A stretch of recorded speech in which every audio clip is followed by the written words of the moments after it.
which lasts longer on a t-shirt, DTF or DTG? Does DTF have a lower cost per print? What is the best embroidery machine for a beginner? I get a lot of work for larger embroidery design. What do you recommend I should do? What's up guys, welcome back to our channel and to another segment of Ask Henry. So for those of you that haven't seen any segments of Ask Henry before, basically I take a bunch of your questions from our social media channels and answer them on this video to hopefully give you some insight into the apparel decoration business. All right, with all that being said, let's jump into it.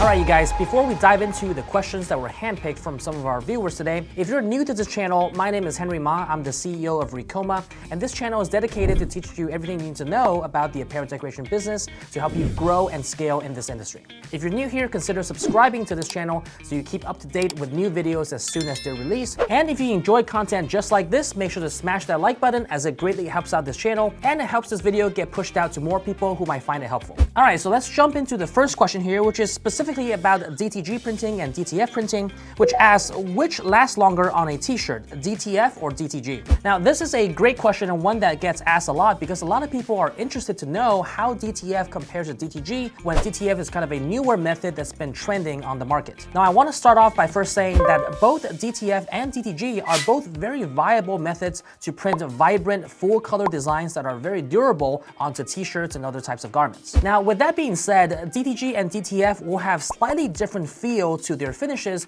because DTG allows you to print directly onto the garment while DTF is printing onto a piece of film paper and then using heat transfer to transfer the design onto your garment. Now, in terms of which method is more durable, I think both are actually relatively similar, but DTG might have a slight edge in durability because of the fact that it's printing directly onto the garment and therefore the ink is fused with the fabric. I think in general, DTG printed shirts can last about 50 washes and DTF printed shirts can probably last about 40 to 45 washes. You can compare this to printing directly on a piece of paper versus printing on a sticker and then adhering that sticker onto the piece of paper. With a DTG print, the ink becomes a part of the shirt and adapts to the look and feel of the shirt more than a DTF print, which might have a slight more rougher feel to it. At the end of the day, the overall durability of your print really depends on more factors than just whether it's DTF or DTG, as it really depends on how you wash your shirts and what kind of cycle you use, whether you use hot or cold water. The less harsh of wash cycles you actually put the shirts through,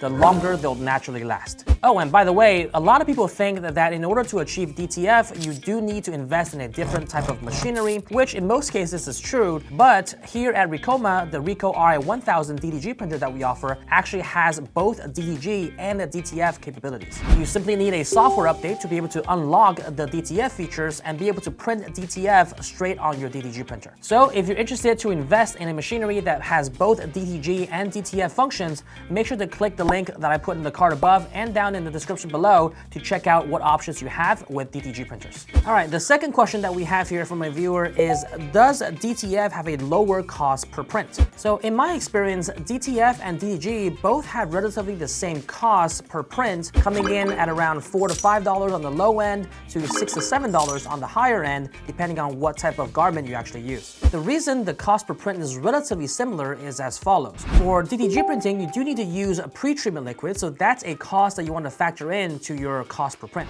For DTF printing, while you don't need to use pre-treatment liquid and therefore can save on that cost, you do need to factor in the fact that you need to use film paper per print. And film paper can typically range between $1.50 to $2 per print. You do also have to add in the fact that DTF printing does need adhesive powder as part of the DTF process, and while the DTF powder is very minimal in cost, it is something that you want to take into consideration in your overall cost per print. So knowing that the pre-treatment liquid that you need to use for DTG versus the film paper as well as the adhesive powder that you need to use for DTF kind of offset each other in cost, one other thing I want to note is that DTF printing does require less white ink, so over a long period of time, you might see more savings on white ink cost. All right, the third question that we have here is, what is the best embroidery machine for a beginner? Now, this is quite a loaded question because there's not really a best quote-unquote embroidery machine for a beginner. It really depends on your budget and what your needs are. After all, your expected volume as well as what type of garments you're looking to embroider will dictate what type of machine will best fit your needs. I've seen beginners in the embroidery industry start with a single head or even a multi-head machine depending on what type of volume they're expecting. For example, a beginner that has no experience in embroidery might be very different from a beginner with embroidery, but they already have an established apparel decoration business. This really matters because for someone that might have an established business in apparel decoration but are just brand new to the embroidery world might opt in for a machine that is slightly bigger and more robust so they can cater to their existing clients. Compare this to someone that has absolutely no experience with embroidery or any sort of apparel decoration method in general. They might be more risk averse and therefore it might be more suitable for them to start out with something smaller and grow into something larger.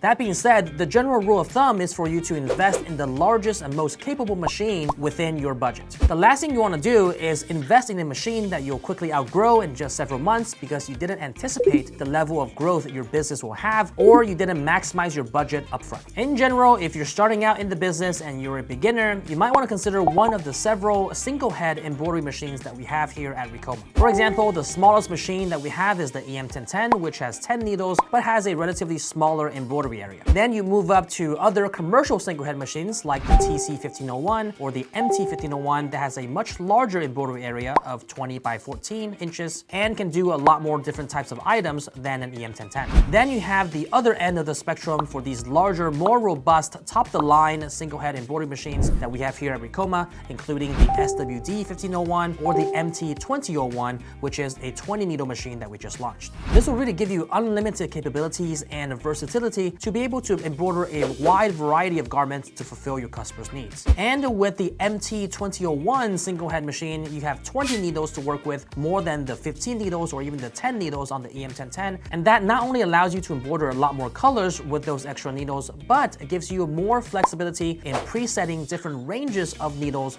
for different needle types, so you don't have to switch them out as often. Presetting needle types is actually one of the efficiency tips in the embroidery process that is very underrated, and if you want to learn more about that and other efficiency tips that I gave, make sure to check out this video where I talk about different efficiency tips in the embroidery process. I put that in the card above and down in the links below. If you're one of the more established apparel decoration shops, maybe you do some screen printing, some sublimation, or other types of apparel decoration methods, and you're looking to expand into embroidery, perhaps consider some of the single-head machines that I mentioned, but also consider some of the multi-head machines, such as a 2-head or a 3-head machine, depending on your volume. Because you already have an established client base in screen printing or sublimation or other types of services you offer, you can easily convert those customers and offer embroidery to them, and therefore giving you a kickstart in your embroidery business, allowing you to invest more upfront to accommodate for that future growth.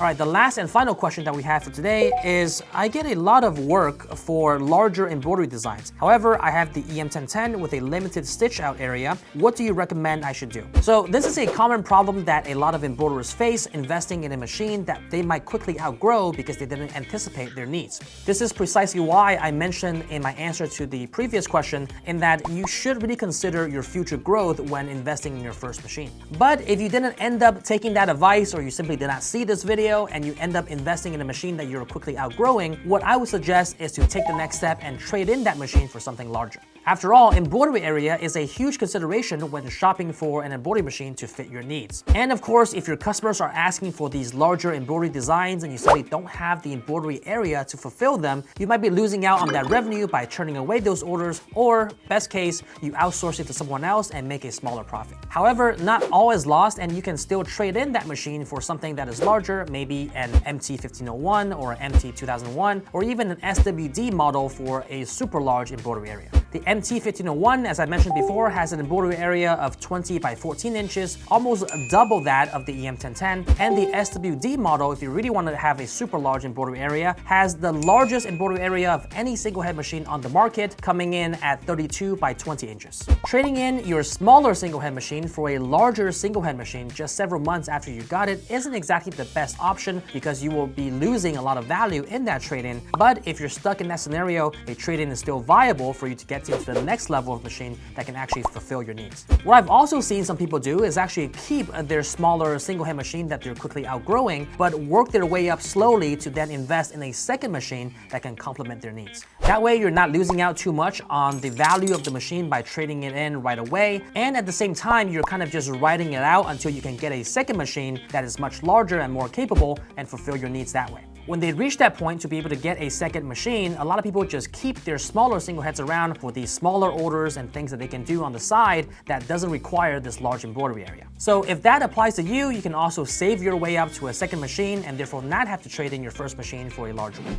All right, that's it for us for today, guys. I hope I was able to answer a lot of those questions. These were great questions that a lot of our viewers asked on our social media channels. If you have a burning question that you didn't get answered on today's episode, make sure to follow us on our social media channels so that you can chime in the next time we ask for questions from our viewers. Also, if you like, comment your questions down below or any reaction you have to any of the answers I've given. I'd love to hear your thoughts or answer additional questions in the future. Oh, and before I forget, we have just launched our ticket sales for this year's Deco Summit event. If you're unfamiliar with what Deco Summit is, this is an annual conference that we host for anybody interested in apparel decoration, where we bring together speakers and host seminars and workshops to teach you different concepts within the apparel decoration industry. This is also a great opportunity to network and learn from others in the industry and build lasting relationships and partnerships. This year's Deco Summit will be from October 7th to the 9th and will be hosted right here in Miami, Florida, and all the details and information about the tickets are in the card above and down in the links below where you can purchase them now. Right now is our super early bird phase where the tickets will be the lowest price they will ever be throughout this entire process. So if you're interested to join us for Deco Summit this year, make sure to take advantage of the low ticket prices right now before they go up. Before we go, make sure to follow us on all of our social channels down below. We're very active on Instagram where we ask these questions on our Instagram stories, as well as on TikTok for some entertaining content. Last but not least, make sure to join us on our free Facebook group, Embroidery and Custom Apparel Mastery. I put that in the link below where you can join over 30,000 apparel decorators sharing their tips and tricks of the industry. All right, that's it for us for today, guys. Thank you so much for watching. Hope to meet you at Deco Summit and see you on the next video.